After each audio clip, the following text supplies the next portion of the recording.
Hello दोस्तों, आज की इस वीडियो में हम डिस्कस करेंगे ओल्ड पेंशन स्कीम। मतलब जो पुरानी पेंशन स्कीम हुआ करती थी जिसमें रिटायरमेंट के बाद एक फिक्स पेंशन मिलती थी पुरानी पेंशन स्कीम में, और न्यू पेंशन सिस्टम या न्यू पेंशन स्कीम जो हमारी अब नई पेंशन स्कीम है जिसके तहत अब नई रिक्रूटमेंट होती है, जिसमें कुछ हमारा पैसा कटता है और कुछ हमारे एम्प्लॉयर का पैसा कटता है। तो आज हम इन दोनों स्कीमों को डिस्कस करेंगे, इनको एक दूसरे से कंपेयर करेंगे और इनके दोनों के फ़ायदे और क्या क्या नुकसान हैं इनके इंडिविजुअल के, और साथ में हम कुछ रियल लाइफ एग्जांपल्स भी डिस्कस करेंगे ताकि आपको पूरा का पूरा जो पिक्चर है आपके सामने क्लियर हो जाए कि आपको ओल्ड पेंशन स्कीम या न्यू पेंशन स्कीम किसमें आपको ज़्यादा बेनिफिट है।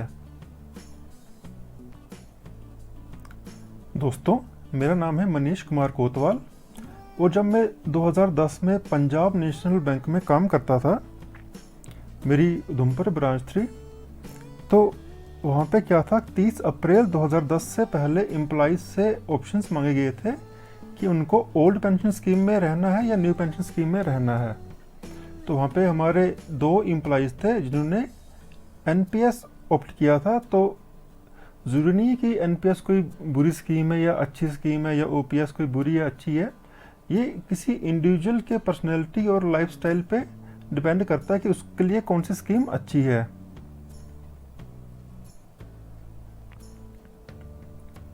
उसके बाद जब मैं फाइनेंस डिपार्टमेंट में आया जेएंडके गवर्नमेंट के, तो मैंने बहुत सारे लोगों के पेंशन केस बनाए, उनको अकाउंटेंट जनरल में भेजा, फिर वहाँ से उनके पीपीओज आते थे, फिर उनको मैंने पेंशन्स लगवाई। ऐसे ही बहुत सारे एम्प्लॉइज़ थे जो एनपीएस में थे, किसी कारणवश उनके साथ कुछ भी हुआ तो उनको मैंने पैसा दिलवाया। कोई भी काम होता था एनपीएस में या ओल्ड पेंशन स्कीम में, जैसे पेंशन लगवाना, किसी को पार्शियल विड्रॉवल करना, किसी को फैमिली पेंशन लगानी या एनपीएस में पेंशन लगानी, किसी की डेथ हो जाती थी तो उनको पेंशन लगानी। तो पिछले 5 साल में मैंने कम से कम 500-600 केस हैंडल किए हैं। तो आज की इस वीडियो में मैं अपना ओवरऑल 13 ईयर्स का एक्सपीरियंस और पर्टिकुलरली अपने 5 साल का एक्सपीरियंस जो मैंने फाइनेंस डिपार्टमेंट में सिर्फ पेंशन में ही डील किया है वो आपके साथ शेयर करूँगा। तो दोस्तों, इस वीडियो में हम 1 बाय 1 पॉइंट बाय पॉइंट ये समझेंगे कि ओल्ड पेंशन स्कीम में क्या क्या होता है और न्यू पेंशन स्कीम में कैसे कैसे चीज़ें आगे चलती हैं। तो सबसे पहले हम देखते हैं types of pension in old pension scheme. जो हमारी पुरानी पेंशन स्कीम थी उसमें कितने टाइप की पेंशन एक गवर्नमेंट मुलाजिम को लगती थी। तो दोस्तों, ओल्ड पेंशन स्कीम में कुल मिला के ये 8 किस्म की पेंशनें हैं जो एक गवर्नमेंट मुलाजिम को लगती थी, जबकि जो हमारा न्यू पेंशन सिस्टम है इसमें कोई टाइप नहीं है, इसमें एक ही टाइप है जिसको कहा जाता है न्यू पेंशन सिस्टम। इसको स्कीम भी नहीं कहते हैं, इसका ऑफिशियल जो नेम है वो है न्यू पेंशन सिस्टम। तो अब 1 बाय 1 ये जो ओल्ड पेंशन स्कीम में पेंशन है इनको डिस्कस करते हैं। जो सबसे पहली स्कीम है यहाँ पे वो है सुपर एनुवेशन पेंशन। तो दोस्तों, जब भी कोई सरकारी मुलाजिम 60 साल के बाद रिटायर होता है तो जो भी उनको पेंशन दी जाती है उसको हम कहते हैं सुपर एनुवेशन पेंशन। उसके बाद दूसरी पेंशन होती है यहाँ पे रिटायरिंग पेंशन और वॉलंटरी रिटायरमेंट, या जिसको हम VRS भी बोलते हैं। तो दोस्तों, ये वो पेंशन होती है जब एक गवर्नमेंट का मुलाजिम 20 साल की क्वालिफाइंग सर्विस, ध्यान रखना दोस्तों, qualifying service, temporary service, substantive service, ये बहुत अलग अलग टाइप की सर्विसेज होती हैं। तो दोस्तों, जब भी कोई मुलाजिम 20 साल कोई क्वालिफाइंग सर्विस पूरी करता है और उसकी या तो उसकी उम्र 45 साल की होती है, अगर वो रिटायरमेंट लेना चाहे ओल्ड पेंशन स्कीम के केस में तो उसको हम कहते थे रिटायरिंग पेंशन और VRS। इसमें क्या होता है, उन एम्प्लॉइज़ को 5 साल का एडिशनल बेनिफिट दिया जाता है। इसका मतलब ये हुआ, लेट्स सपोज किसी एम्प्लॉय की एज है 45 ईयर्स, तो उसको जो पेंशन उसके 50 साल के बाद लगनी थी वो उसको बेनिफिट दिया जाता है 5 साल का। या मान लो कोई हमारा एम्प्लॉय है 55 ईयर्स का, तो उसको जो पेंशन आफ्टर 60 ईयर्स लगनी है वो उसको एडवांस में वो पेंशन लग दी जाती है। तो इस पेंशन को हम कहते हैं रिटायरिंग पेंशन और वॉलंटरी रिटायरमेंट स्कीम। उसके बाद तीसरी होती है दोस्तों हमारी इनवैलिड पेंशन। जब दोस्तों कोई हमारा गवर्नमेंट एम्प्लॉय जो होता है वो परमानेंटली इनकैपेसिटेटेड हो जाता है, मतलब वो जो अपनी सर्विस है उसको करने के लिए अनफिट हो जाता है। जैसे हमने देखा कि कैजुअलिटीज़ हो जाती हैं कई बार हमारे सिपाहियों की, हमारे जो पुलिस में या आर्मी में या IRP में जो लोग हैं उनकी डिसेबिलिटी जाती है जिसके कारण वो फिजिकली फिट नहीं होते, उनको फिर क्या कर दी जाता है, उनको इनवैलिड पेंशन दी जाती है। उसके बाद है दोस्तों हमारी कंपनसेटरी पेंशन। दोस्तों जब एक डिपार्टमेंट को अबॉलिश किया जाता है, हमें देखने को मिलता है कि कई बार क्या होता है, कोई ऐसे डिपार्टमेंट होते हैं जो डिफंक्ट हो जाते हैं, जिनका कोई यूज़ ही नहीं रहता, उस डिपार्टमेंट को अबॉलिश किया जाता है। और जब ऐसे डिपार्टमेंट को अबॉलिश किया जाता है तो वहाँ पे जो गवर्नमेंट के एम्प्लॉयज़ होते हैं, अगर वो काम करना चाहें तो उनको किसी दूसरे डिपार्टमेंट में जाना पड़ता है। अगर ऐसे हमारे एम्प्लॉयज़ जिनकी पोस्ट अबॉलिश हो चुकी है और उनको कोई दूसरी पोस्ट या कोई लोअर पोस्ट एक्सेप्टेबल नहीं होती है, तो उस केस में उनको कंपनसेटरी पेंशन दी जाती है। उसके बाद होती है दोस्तों हमारी स्पेशल पेंशन और फोर्स रिटायरमेंट। ये दोस्तों होती है हमारी जो एम्प्लॉयज़ डेड वगैरह डिक्लेयर किए जाते हैं उनके लिए पेंशन होती है। तो गवर्नमेंट क्या करती है, जाबरन 22 साल की क्वालिफाइंग सर्विस, ध्यान रहे यहाँ पे क्वालिफाइंग सर्विस, या 48 साल जो भी हो गवर्नमेंट को मंजूर। उसके बाद जब अगर किसी को वो रिटायर करती है तो उसे हम कहते हैं स्पेशल पेंशन और पोस्ट रिटायरमेंट। उसके बाद दोस्तों होती है हमारी एंटीसिपेटरी पेंशन। तो दोस्तों जब भी क्या होता है, हमें पता है कि जब भी हम पेंशन केस बनाते हैं किसी एम्प्लॉय का जो रिटायर होने वाले होते हैं, तो हम पेंशन केस बना के डिपार्टमेंट अकाउंटेंट जनरल को भेजता है। ये हर एक स्टेट में होते हैं। और जब भी ये केस जाता है अकाउंटेंट जनरल में, अगर वहाँ पे कोई डिस्प्यूट आ जाता है हमारे AG में और डिपार्टमेंट में किसी एम्प्लॉय की सर्विस पर्टिकुलर्स के ऊपर, उस केस में क्या होता है, जो गेस्टेड एम्प्लॉय होते हैं उनको फुल पेंशन दी जाती है, और जो नॉन गेस्टेड एम्प्लॉयज़ होते हैं उनको 75% ऑफ पेंशन दी जाती है, और उनकी ग्रेच्युटी भी 6 मंथली इंस्टॉलमेंट्स में दी जाती है। तो ऐसे जो ऐसी पेंशन लगती है उसे हम कहते हैं एंटीसिपेटरी पेंशन या dispute between AG and department वाली पेंशन भी कहते हैं इसको कई बार। उसके बाद होती है दोस्तों हमारी अजम्पटिव पेंशन। दोस्तों आपको ध्यान होगा कि हमारी सर्विस बुक हर साल वेरीफाई होती है, हमारे सर्विस पार्टिकल्स हर साल हमारे DDOs वेरीफाई करते हैं। तो कुछ केसेस में क्या हो जाता है, हमारे DDOs नहीं करते, या तो हमारे एंड पे कोई लिथार्जिक, हम बहुत कैजुअली ले लेते हैं अप्रोच में, तो हमारी क्या है सर्विस बुक फुल्ली वेरीफाइड नहीं होती, हमारी सर्विस पूरी वेरीफाइड नहीं होती। उस केस में क्या करते हैं AG वाले हमको या डिपार्टमेंट खुद ही फिर उसमें हमको 80% जो हमारी पेंशन है 80% ही पेंशन हमको मिलती है, फुल पेंशन हमको नहीं मिलती। तो आप भी ध्यान रखें, जब भी आपके ऑफिस में कोई AG वाले आएँ, कोई ऑडिट करने आते हैं, कोई इंस्पेक्शन करने आते हैं, या अपने DDO से अपनी जो सर्विस है उसको वेरीफाई करा लिया करें टाइम पे, ताकि आपको ये अननेसेसरी लॉस ना हो। उसके बाद दोस्तों होती है हमारी प्रोविजनल पेंशन। तो दोस्तों जब भी कोई गवर्नमेंट का एम्प्लॉय किसी एम्बेजलमेंट, फ्रॉड या कोई मिस एप्रोप्रिएशन में इन्वॉल्व होता है, मतलब किसी करप्शन वाले केस में फंस जाता है, या किसी विजिलेंस का केस लग जाता है, या कोई एंटी करप्शन का केस लग जाता है, उस केस में उनको फुल पेंशन दी जाती है, लेकिन उस केस में उनको कोई भी ग्रेच्युटी नहीं दी जाती है, और अगर वो गिल्टी पाए जाते हैं तो फिर उनको पेंशन भी नहीं मिलती। तो दोस्तों हमने देखा कि ओल्ड पेंशन स्कीम में बहुत टाइप की पेंशन्स हमको मिलती थी, और इन सभी पेंशन्स को निकालने का तरीका जो मैथमेटिकल फार्मूला है वो सबका एकदम सेम है। लेकिन हमारी जो न्यू पेंशन सिस्टम है उसमें हमको सिर्फ एक ही टाइप की पेंशन मिलती है, पेंशन होती नहीं बेसिकली। वो हम क्या करते हैं, जो भी पैसा हमारे एनपीएस में एक्युमुलेट होता है, चाहे हमारे 1 महीने का पैसा हो या पूरे 30 साल का या 40 साल का, जो भी हमारी सर्विस होती है, उसका इकट्ठे हम एन्युटी परचेज करते हैं और उस पैसे के ऊपर कोर्ट वगैरह भी कोई भी एनकम्बरेंसेस नहीं लगा सकते। अब हम देखते हैं दोस्तों दूसरी कंडीशन यहाँ पे। अब हम डिस्कस करते हैं when a government employee is eligible for pension. हमने ये तो देख लिया कि हमें कौन कौन सी पेंशन मिलती है, लेकिन एक सरकारी मुलाजिम कब पेंशन के लिए एलिजिबल होता है, अब हम ये देखते हैं।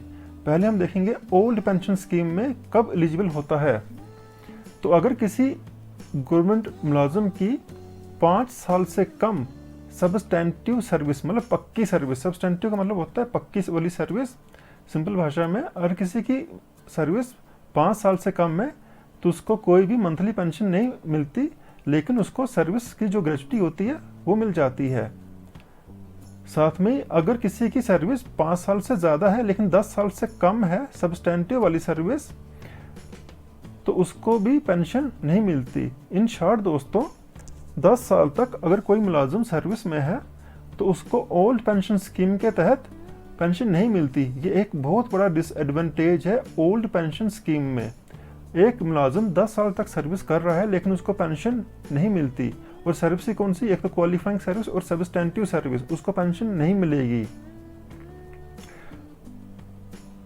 अगर उसकी सर्विस 10 साल से ऊपर हो जाते हैं, कम से कम 10 साल है, फिर उसको मंथली पेंशन मिलती है।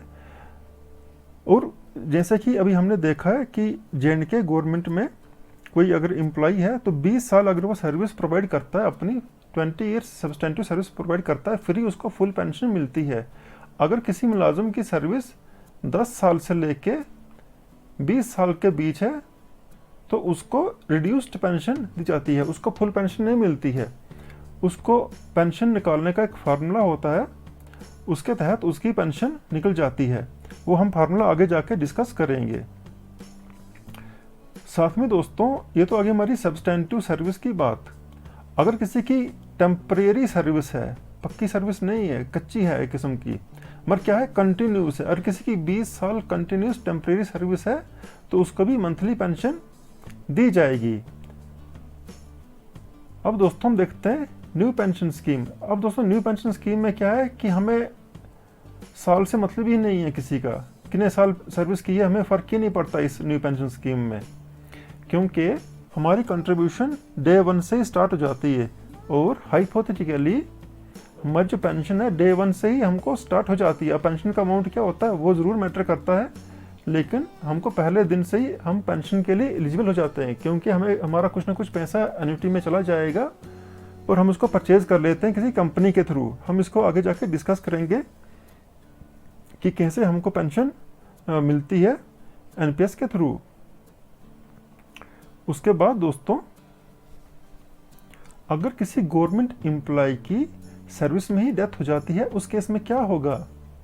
अगर किसी गवर्नमेंट एम्प्लॉय ने 1 साल से कम कंटिन्यू सर्विस की है तो उसको कोई भी फैमिली पेंशन नहीं मिलेगी, और अगर उसने कम से कम 1 साल और 7 साल से कम कंटिन्यू सर्विस प्रोवाइड की है अपनी, तो उनकी जो लीगल हेयर से पीछे उनको 30% of basic pay subject to minimum of 9,000 per month मिलती है।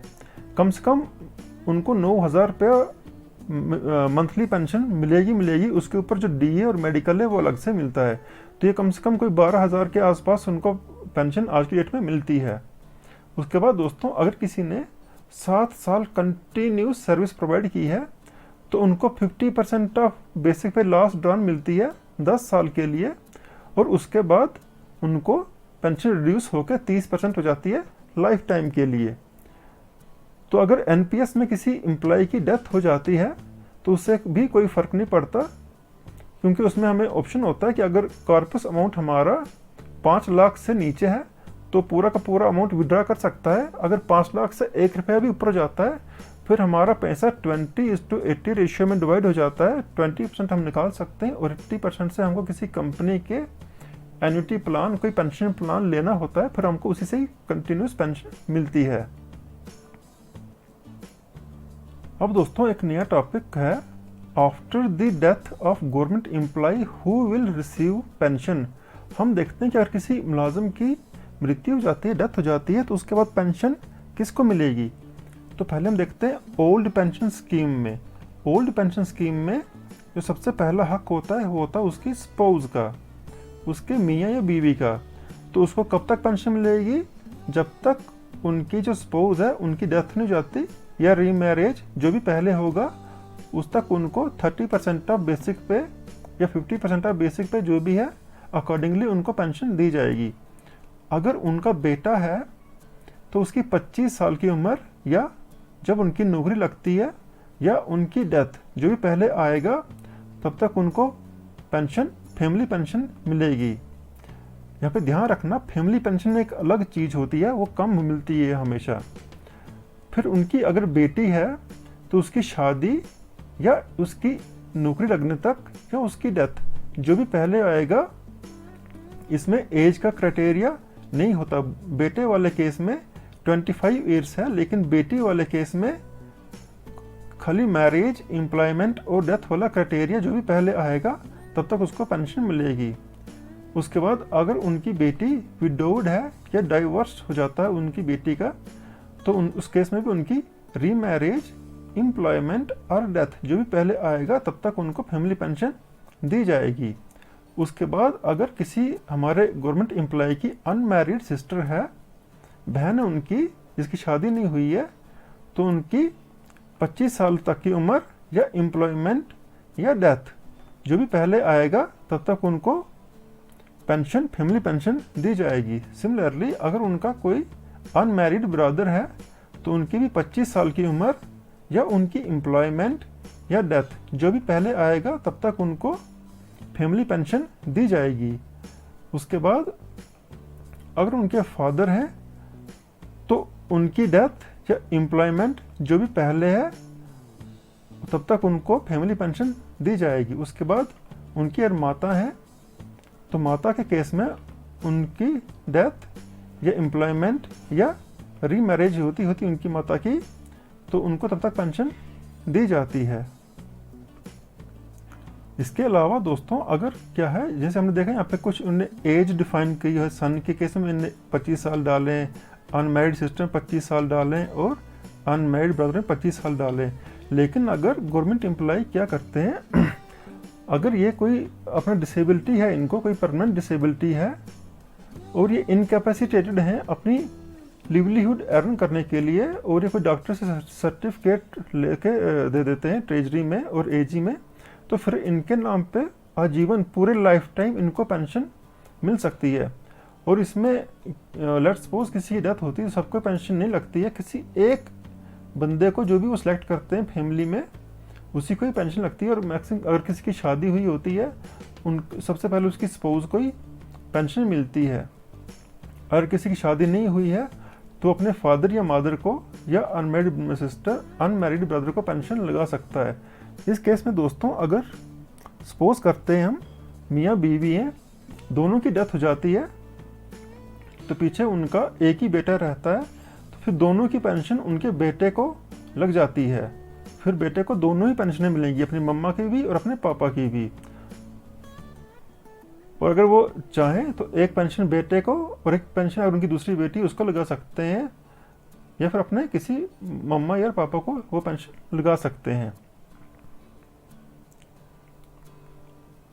अब हम देखते हैं न्यू पेंशन स्कीम में इन केस अगर हमारे जो गवर्नमेंट एम्प्लॉय हैं उनकी डेथ हो जाती है तो क्या सिस्टम फॉलो होता है। तो एनपीएस में क्या है दोस्तों, हमारी एक ही ऑप्शन होता है हमारे पास, family income with ROP, return of premium.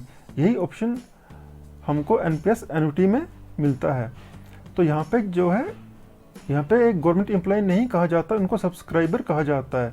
यहाँ पे क्या है, उनको गवर्नमेंट एम्प्लॉय कहा जाता है ओल्ड पेंशन स्कीम में, लेकिन न्यू पेंशन स्कीम में उनको सब्सक्राइबर कहा जाता है। तो दोस्तों एनपीएस में क्या होता है, जो भी उनका पैसा और उनके एम्प्लॉयर का पैसा उनके एनपीएस में चला जाता है, तो रिटायरमेंट पे कि जब भी उनकी डेथ हो जाती है तो हमने देखना है कि उनका पैसा कितना है। अगर वो 5 लाख या 5 लाख से कम है तो पूरा का पूरा पैसा वो निकाल सकते हैं। अगर वो नहीं निकालना चाहें तो पूरे पैसे से वो कोई एन्युटी परचेज करेंगे। एन्युटी का मतलब होता है सिंपल कोई पेंशन प्लान परचेज करेंगे किसी कंपनी का। इसमें हमारी 13 कंपनीज हैं जो ये हमें पेंशन प्लान्स प्रोवाइड करती हैं, जिनको एनपीएस ट्रस्ट ने अथराइज किया हुआ है। तो क्या होता है, जब भी किसी हमारे सब्सक्राइबर की इनकेस डेथ हो जाती है तो सबसे पहले उनकी जो मियाँ बीवी है, जो भी स्पाउस है, उनको उतना ही पैसा मिलेगा। अब यहाँ ओल्ड पेंशन स्कीम में क्या था कि उनकी बेसिक पेंशन 30% हो जाती है, लास्ट डाउन बेसिक पे की 30% मिलती है। लेकिन इसमें क्या होता है, फिक्स अमाउंट होता है, चाहे सब्सक्राइबर हो या उसकी आगे बीवी हो, उनको फिक्स अमाउंट ही दिया जाता है। तो सबसे इसमें क्या था, इसमें ऑप्शंस होते थे, अपने बेटे को देनी, बच्चे को देनी, माँ को देनी, बाप को देनी, जिस मर्जी उसको वो पेंशन लगा सकते थे। लेकिन इसमें क्या है, अंडर रूल ये पूरा का पूरा डिफाइंड है किसको मिलनी है किसको नहीं मिलनी है। तो सबसे पहला जो हक है इसमें मिलता है स्पाउस को। फिर दूसरे नंबर पे बारी आती है, अगर स्पाउस भी मर जाती है या नहीं है अगर, तो उनकी आती है डिपेंडेंट मदर को। फिर उनके नाम पे वो फैमिली पेंशन जो है, जो भी पेंशन स्कीम है उन्हें परचेज की है, जो भी पेंशन प्लान है, उनकी मदर के नाम पे ट्रांसफ़र हो जाएगा। और तीसरे पे है उनके डिपेंडेंट फादर, फिर उनके नाम पे वो पेंशन स्कीम ट्रांसफ़र हो जाता है। और जब इनकी जो अगर लास्ट में फादर की डेथ जाती है या कोई है भी नहीं, तो उनका जो एन्युटी है वो बंद हो जाती है। और जिस एन्युटी से जो पैसा था उनका, जिससे उन्होंने पेंशन प्लान परचेज किया था, वो पूरा का पूरा पैसा उनके सर्वाइविंग चिल्ड्रन या जो भी उन्हें नॉमिनी रखा होगा उनको मिल जाता है। तो इसमें देखिए हमने सब्सक्राइबर, उसके बाद पैसा मिलता है उनकी वाइफ को, अगर वाइफ की डेथ हो जाती है फिर मिलता है मदर को, अगर मदर की डेथ हो जाती है फिर मिलता है फादर को, फिर उनकी अगर डेथ हो जाती है तो पूरा का पूरा पैसा जिससे उन्होंने अपने पेंशन प्लान परचेज किया है वो मिलता है उनके बच्चे को। तो लेट्स सपोज यहाँ पे क्या है कि एक सब्सक्राइबर है, वो अपने 10 लाख का कोई पेंशन प्लान परचेज करते हैं, तो उनको पेंशन लग जाती है महीने की 1000 रुपया 2000 रुपया जो भी है। तो जब इन सब की डेथ हो जाती है तो पूरा 10 लाख उनके बच्चों को आगे मिलेगा। ये एक एडवांटेज है यहाँ पे एनपीएस में। तो दोस्तों ये एक वेबसाइट है जहाँ से हम कितनी पेंशन लग सकती है एक एम्प्लॉय को, वो खुद भी अपना पेंशन निकाल सकता है। तो हमने गूगल में एनपीएस एन्युटी कैलकुलेटर सर्च मारनी है, और ये जो पहला ऑप्शन आता है npstrust.in, तो दोस्तों हमने इसमें सर्च करना है NSDL NPS एन्युटी कैलकुलेटर। ये सर्च मारेंगे हम गूगल क्रोम में या किसी ब्राउज़र में, तो इसको सर्च करेंगे, जो यहाँ पे आएगा CRA-NSDL.com CRA online ASP code, हम इस पर क्लिक करेंगे और हमारे सामने कुछ इस तरह से विंडो आ जाएगी। हम इस पे ये कॉलम्स फिल करेंगे, यहाँ पे अपनी डेट ऑफ बर्थ एंटर करेंगे, अपना जेंडर एंटर करेंगे, अपना मैरिटल स्टेटस डाल देंगे, अपने स्पाउस का जेंडर डाल देंगे, उनकी डेट ऑफ बर्थ डाल देंगे, J&K रेजिडेंट यस नो करो, कोई फ़र्क नहीं पड़ता इसका, यस भी करो तो ये बराबरी वैल्यू निकालता है। और एनपीएस कितना हमारे एनपीएस में पैसा है अभी, वो हम यहाँ पे डाल देंगे। और यहाँ पे इसकी फ्रीक्वेंसी हम मंथली चाहते हैं, पैसा कैसा चाहते हैं इसमें वो डाल देंगे। फिर हम यहाँ पे कैप्चा एंटर करेंगे और फिर हम इस पर सबमिट पे क्लिक कर देंगे। इस पर क्लिक करते ही हमारे सामने इस तरह से आ जाएगा, इसमें डिटेल्स आ जाएंगी। अब ये कैलकुलेट कर रहा है।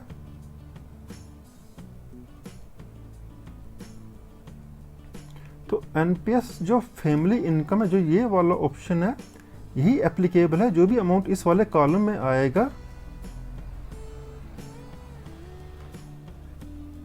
ये वाला कॉलम वही कंपनी, उसी कंपनी के थ्रू हमको प्लान लेना पड़ेगा। जैसे अब 10 लाख पे यहाँ पे ICICI Pru life insurance corporation ने हमको दिया है 4838 पर मंथ, मैक्स लाइफ दे रही है हमको 4287 और SBI लाइफ दे रही है हमको 4012। अब इन तीनों में से हमको सबसे अच्छी जो भी हमको लगती है हमने वो सिलेक्ट करनी है। तो यहाँ पे क्या है 483 10 लाख पे, अगर किसी की आज के डेट में डेथ हो जाती है, कुछ भी जाता है NPS में, तो उनको उनकी जो स्पाउस है या रिटायरमेंट हो जाती है तो उनको ये 4838 पूरी लाइफ तक मिलेंगे। और जब उनकी स्पाउस की, फिर उनकी मम्मा और पापा की भी डेथ हो जाएगी अनफॉर्चुनेटली, तो जो 10 लाख पे उनके बच्चों को आगे दिया जाएगा। तो आप भी अपने इस तरह से कॉर्पस अमाउंट डाल के इसको फाइंड आउट कर सकते हैं कितना पेंशन का अमाउंट उनको अभी मिलेगा। इसमें खाली हमको NPS फैमिली इनकम ऑप्शन जो में पैसा आ रहा होता है वही हमको मिलता है, बाकी ये सारी हमारे लिए काम नहीं करती हैं। उसके बाद दोस्तों एक और पॉइंट, रिस्पॉन्सिबिलिटी किसकी है? तो दोस्तों जो हमारी ओल्ड पेंशन स्कीम है, जैसे मैंने पहले कहा था, it is responsibility of government to provide pension and that too in a time bound manner to the retiring government employee.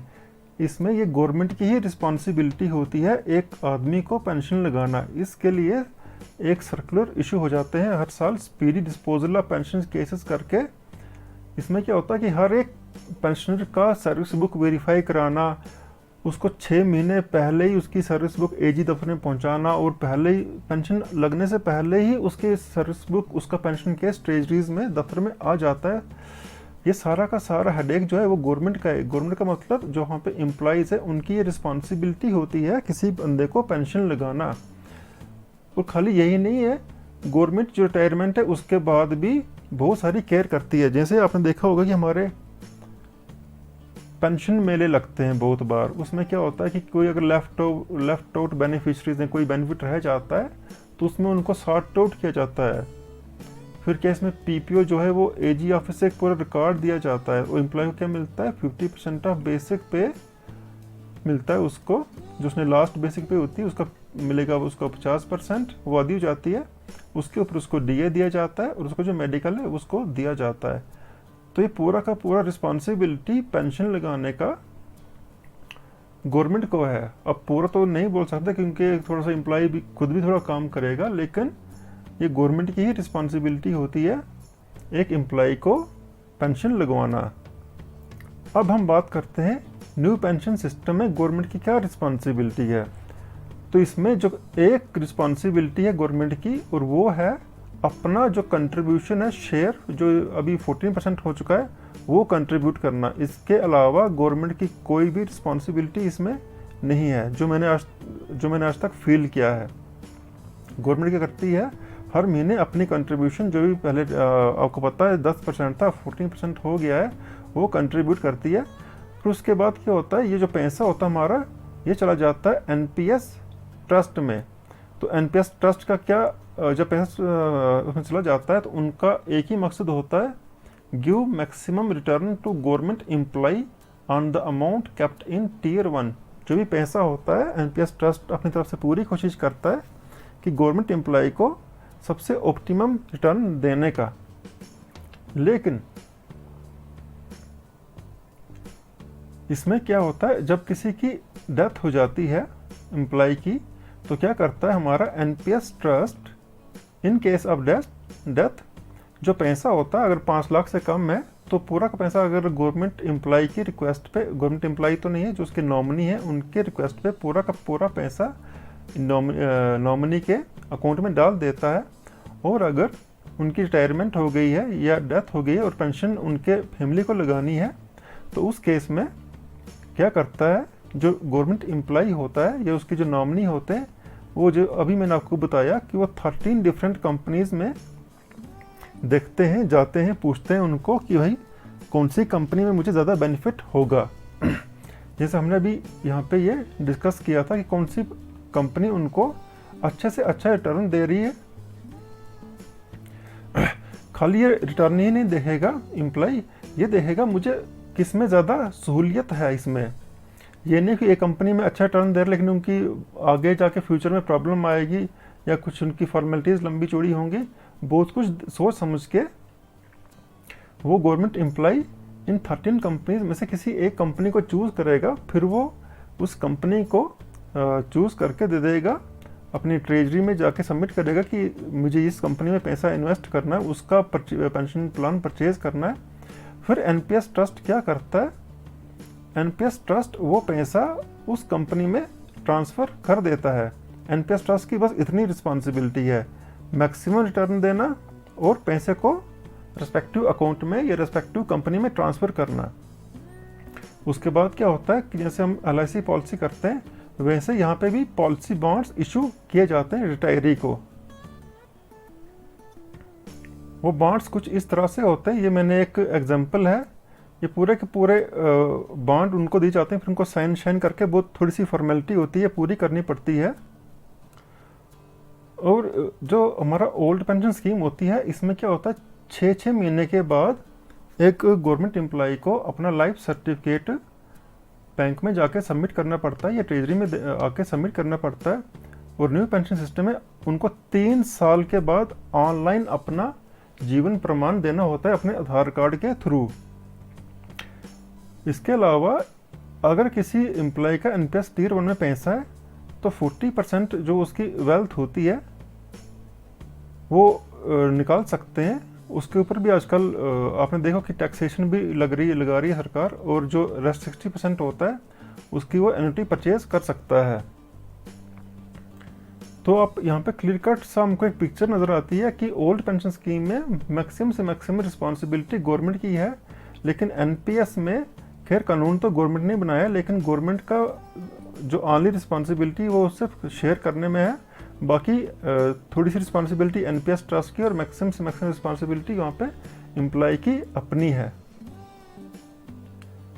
उसके बाद एक और पॉइंट डिस्कस करते हैं, पेंशन इंक्रीज और डिक्रीज।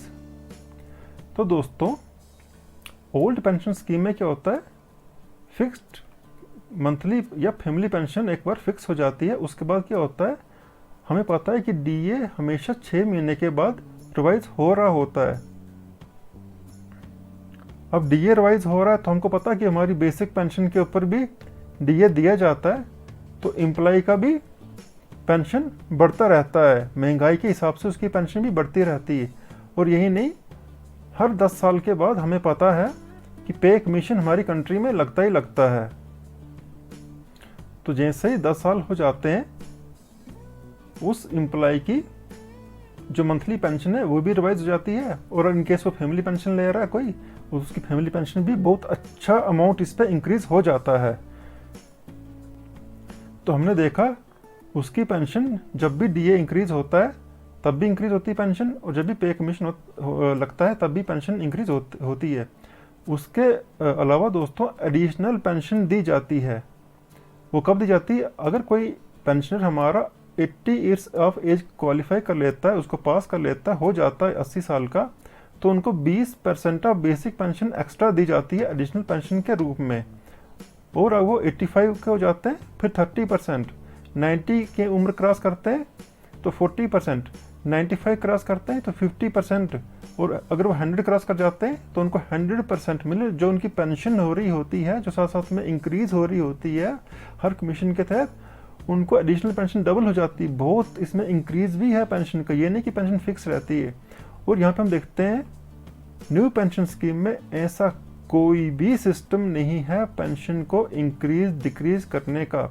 हमने देखा था अपनी एग्जांपल में, एक बार ये अमाउंट फिक्स हो गया कितनी पेंशन मिलनी है, चाहे फिर डीए इंक्रीज हो, पे कमीशन लगे, कुछ भी हो, हमारा पेंशनर 80 ईयर्स का हो, 85 का हो, 90 का हो, 100 का हो, 200 साल का हो, उसकी जो फिक्स हो चुकी है, एक बार जो पेंशन प्लान उसने परचेज कर लिया है वो फिक्स रहेगा। फिर चाहे कंपनी वो लॉस में जाए, प्रॉफिट में जाए, कोई फर्क नहीं पड़ता, वो हमेशा फिक्स ही पेंशन देगी, और जब तक वो कंपनी चलेगी। इसमें एक रिस्क फैक्टर ये भी है कि क्या पता आज तो कंपनी चल रही, कल को ये हो ना हो, उसके फ्यूचर में कोई गारंटी नहीं रहती है। ये थोड़ा सा रिस्क फैक्टर है हमारे एनपीएस में।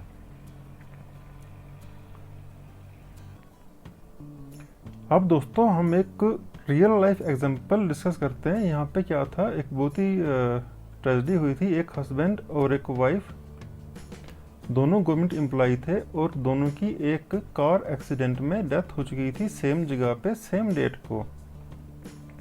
तो उनका जब मैंने एनपीएस में उनको पेंशन लगवाई थी तो उनकी भी 2020 की रिक्रूटमेंट थी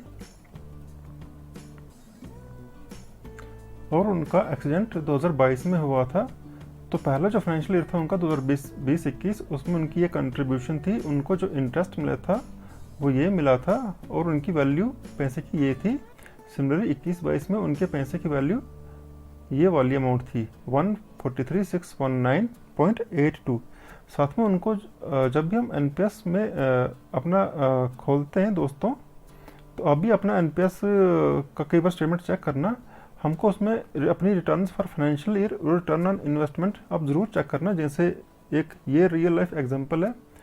आप जब भी अपना एनपीएस का खोलें स्टेटमेंट, तो आप ये चेक करें कि आपको रिटर्न ऑन इन्वेस्टमेंट और returns for the financial year कितने कितने मिल रहे हैं। ये आप ज़रूरी चेक करें, क्योंकि इस केस में ये मैंने इसकी स्टेटमेंट निकाली थी ऑनलाइन, इनको ये 0 मिला था, लेकिन आगे इनको ये वाला परसेंटेज मिली थी।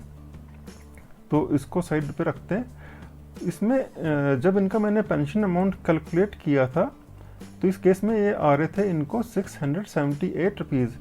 ये जो मेल थे ये उनका एनपीएस के अकाउंट का कंडीशन था, और जो बेचारी फीमेल थी उनके अकाउंट का ये स्टेटस था कि अगर हम उनको पेंशन लगाते उनके आगे मम्मा या पापा को, क्योंकि इसमें तो बेटों को पेंशन तो लगनी है नहीं, तो उनको सिर्फ 503 रुपये पेंशन आगे लगती थी।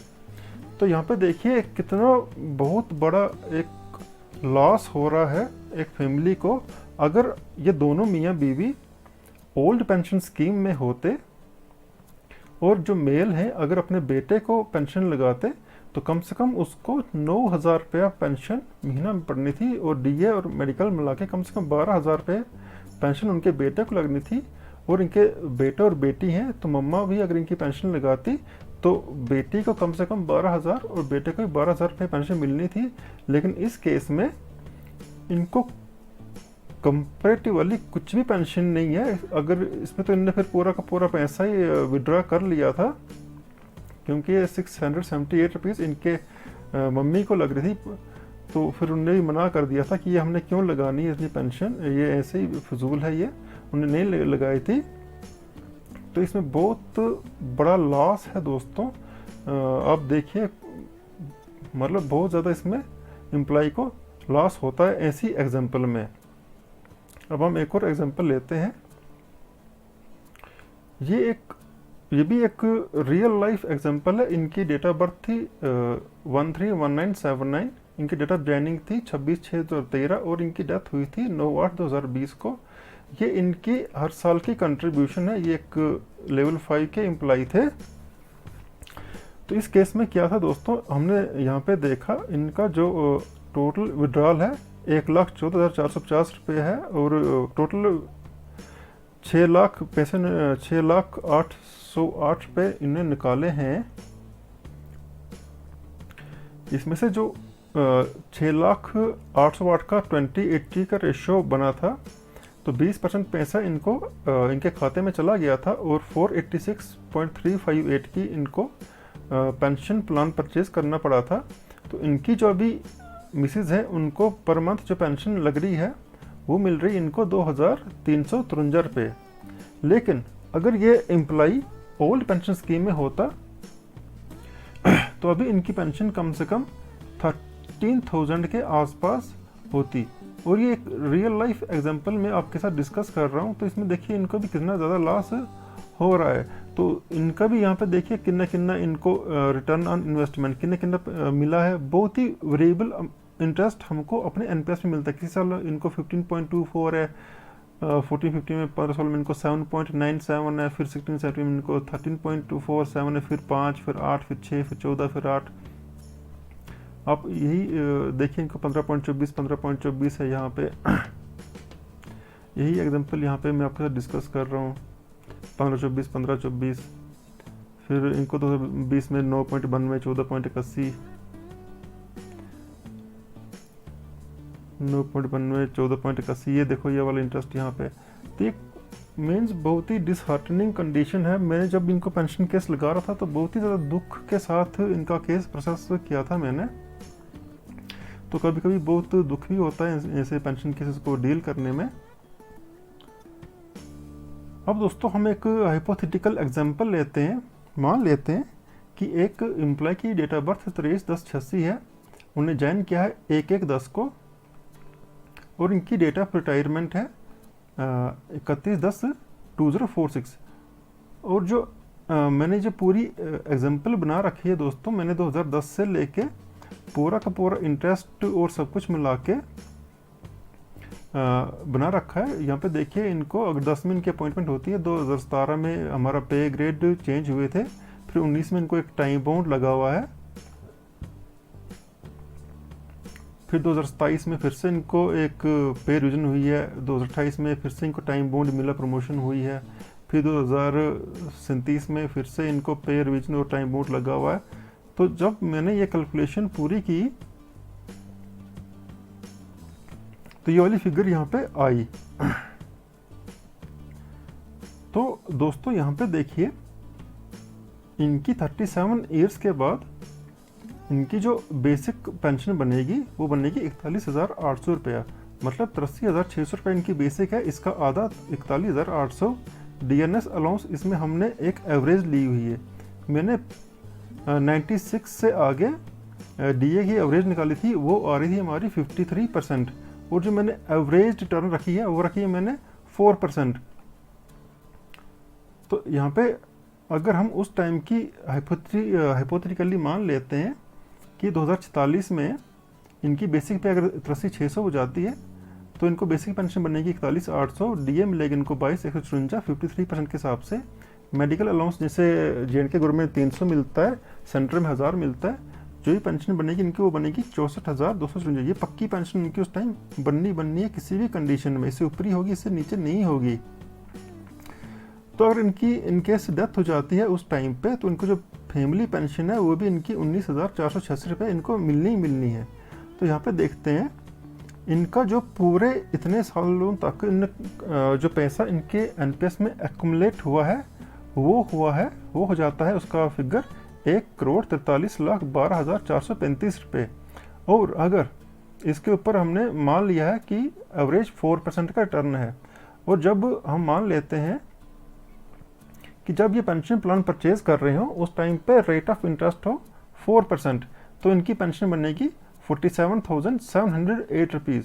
तो दोस्तों उस टाइम पे क्या ये रेट ऑफ इंटरेस्ट मार्केट में होगा, माइनस में होगा, प्लस में होगा, कितना होगा, वो फिगर बहुत ज़्यादा मैटर करेगी जो नए एम्प्लॉय हैं उनकी पेंशन पे। लेट्स सपोज मानते हैं उनकी उस टाइम पे रेट होगा 0%, तो क्या पेंशन बनेगी उनको? 0 पेंशन मिलेगी उनको। अगर रेट ऑफ इंटरेस्ट होगा हमारा 1%, तो उनको मिलेगी पेंशन 11,927 रुपये। अगर रेट ऑफ इंटरेस्ट होगा 10%, तो उनकी पेंशन बनेगी 1,19,270 रुपये, जो इस अमाउंट से बहुत ज़्यादा है। तो जो मेरा कंसर्न है, मेरा एक सिंगुलर कंसर्न यही है कि जब भी जो नए एम्प्लॉयज़ हैं, एनपीएस वाले एम्प्लॉयज़ हैं, जब वो रिटायर होंगे, तो जब भी वो पेंशन प्लान परचेज करेंगे किसी भी कंपनी के थ्रू, वो कंपनी उनको कितने रिटर्न पे कितने परसेंटेज अमाउंट पे उनको वो प्लान देगी। जैसा कि आप आज देख रहे हैं, तो आज हमारा रेट कम से कम 5.46 के हिसाब से चल रहा है। बहुत कम रेट अभी चल रहे हैं। पहले रेट ऑफ इंटरेस्ट हमारे 18% हुआ करते थे। जब मैं बहुत पहले बैंकिंग में था, तो हमने 10% पे 12% पे मैंने फिक्स डिपॉजिट के रेट खुद अपने हाथों से लगाए हुए हैं। लेकिन अब रेट क्या चल रहा है हमारा? 6.6 के आसपास चल रहा है हमारा। लेकिन उस टाइम पे रेट ऑफ इंटरेस्ट क्या होगा, वही मेन कंसर्न होगा एनपीएस के एम्प्लॉयज़ के लिए।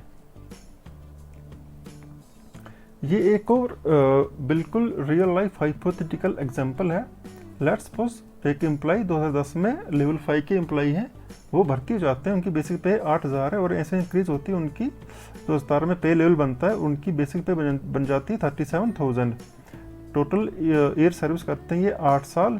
तो 8 साल में क्या था, और जो ओल्ड पेंशन स्कीम की बात करें अगर हम, तो ओल्ड पेंशन स्कीम में आपको पता है कि 10 साल से जो कम सर्विस करते हैं उनको पेंशन नहीं दी जाती, तो उस केस में तो उनको 0 पेंशन मिलनी है। लेकिन उनकी जो अगर वो छोड़ देते हैं नौकरी फिर तो पेंशन नहीं मिलनी है, लेकिन अगर उनकी डेथ हो जाती है फिर उनको 30% ऑफ लास्ट बेसिक पे, मतलब इसका 30% मिलेगा।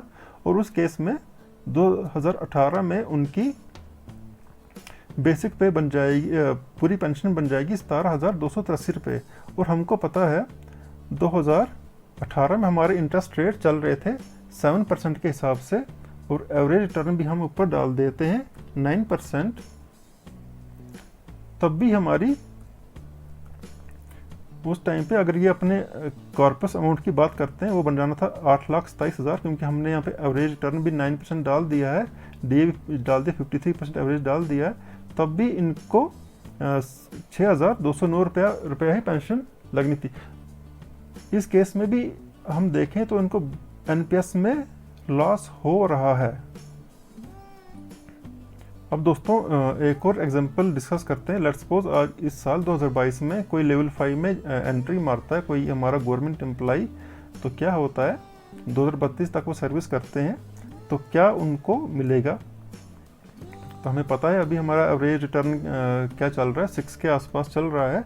हम यहाँ पे 6 डाल देंगे और यहाँ पे भी 6 डाल देंगे, तो देखते हैं हमें क्या फ़ायदा हो रहा है, क्या नुकसान हो रहा है।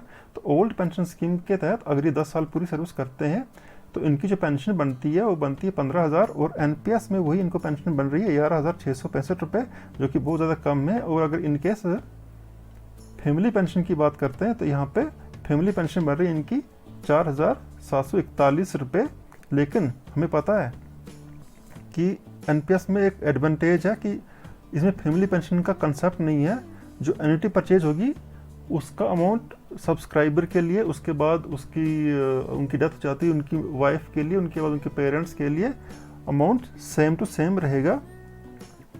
तो ये बहुत ही यहाँ पे देखिए, अगर फैमिली पेंशन के हिसाब से देखें तो यहाँ पे एनपीएस में इनको एडवांटेज हो रहा है।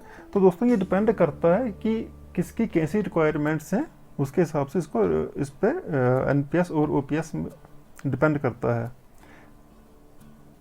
जैसे कि हमने इस वाली एग्जांपल में देखा था, यहाँ पे इनका कम्युनिटी अमाउंट बन गया था 1,43,00,000। इसका ये 40% एट अ टाइम निकाल सकते हैं यहाँ पे भी, तो कुछ ना कुछ एडवांटेज उनको हो गई निकालने से। तो ये डिपेंड करता है दोस्तों किसी के लाइफस्टाइल के ऊपर। तो दोस्तों ये एक पेंशन कैलकुलेटर बना रखा है, इसका मैं लिंक आपको डिस्क्रिप्शन में डाल दूंगा।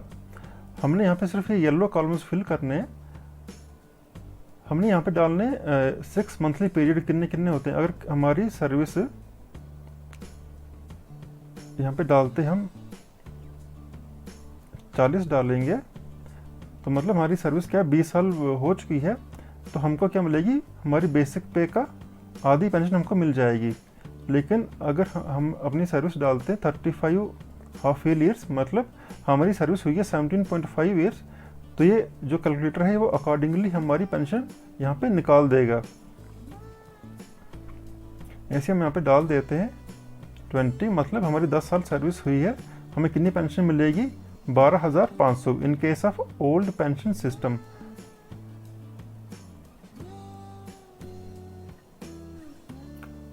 अब दोस्तों वीडियो बहुत लंबी हो चुकी है, तो एक समरी बना देते हैं।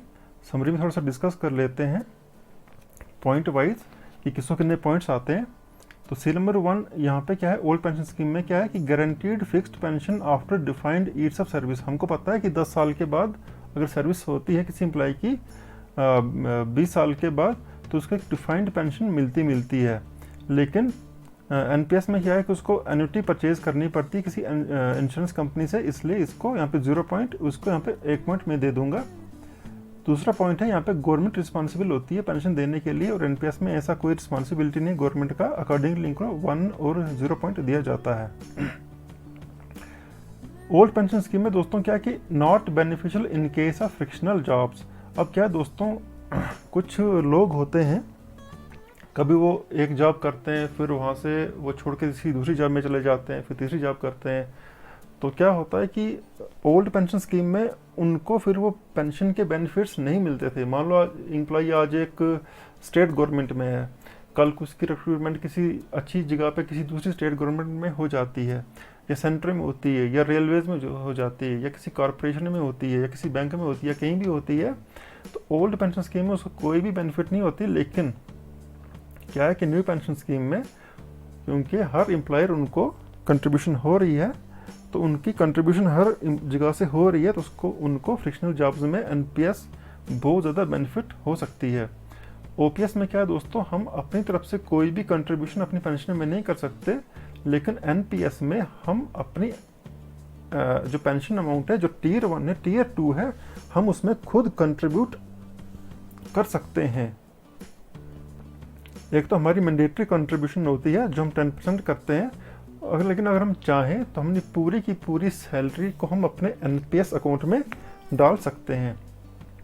उसके बाद ओपीएस में हमको कोई भी टैक्स का बेनिफिट नहीं दिया जाता, वेरियास हमको न्यू पेंशन सिस्टम में 2 लाख तक का 80CCD1 80CCD2 के तहत हमको 2 लाख तक की टैक्स बेनिफिट का 1.5 लाख और 50,000 एक्स्ट्रा, 1.5 लाख आता हमारा 80C में और 50,000 एक्स्ट्रा, मतलब टोटल हम 2 लाख रुपया अपना सेविंग्स शो कर सकते हैं।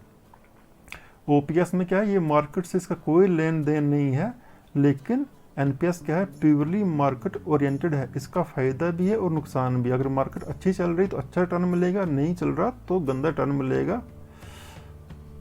उसमें क्या है, ओल्ड पेंशन स्कीम में कोई भी कॉर्पस अमाउंट नहीं मिलता, लेकिन इसमें क्या है, कॉर्पस अमाउंट मिलता है।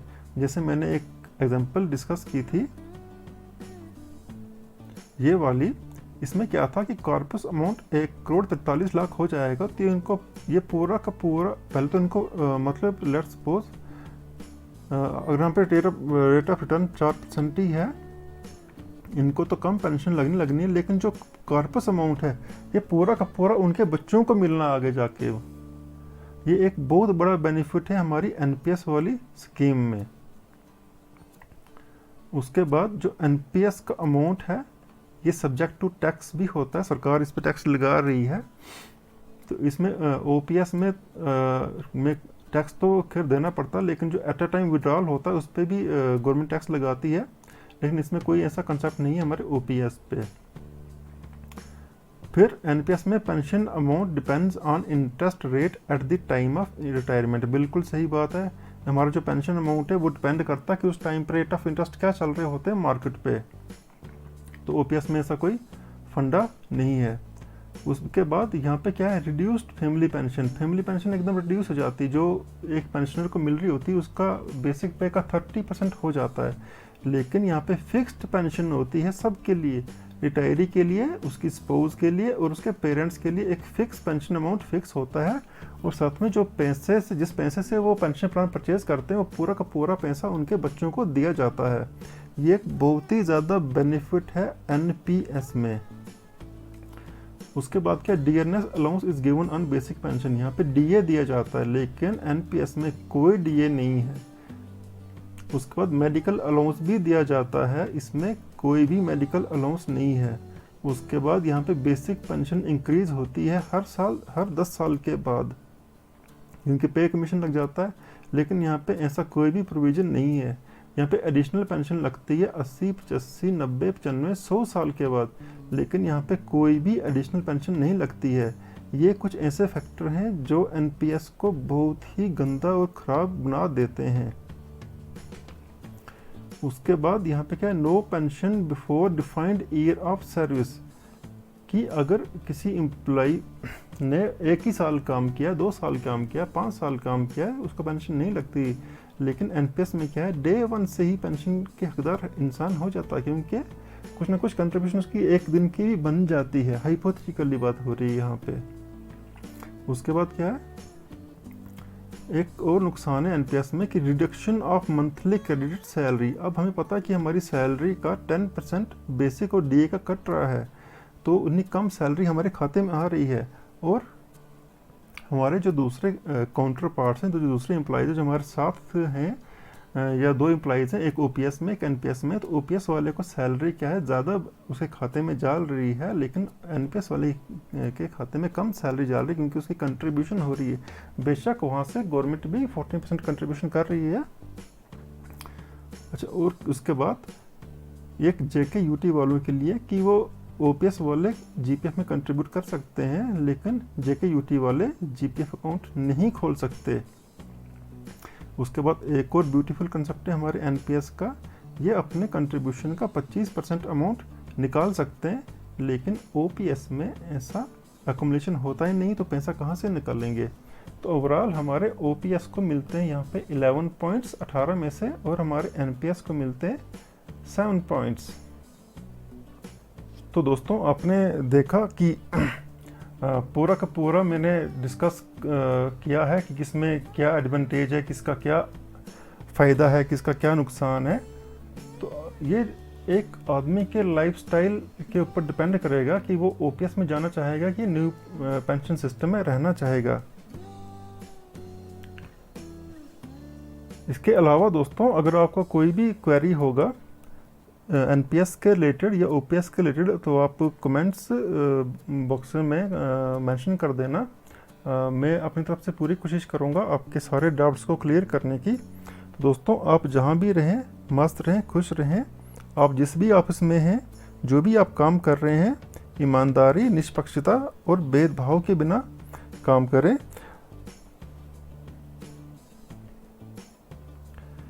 Thank you for watching the video।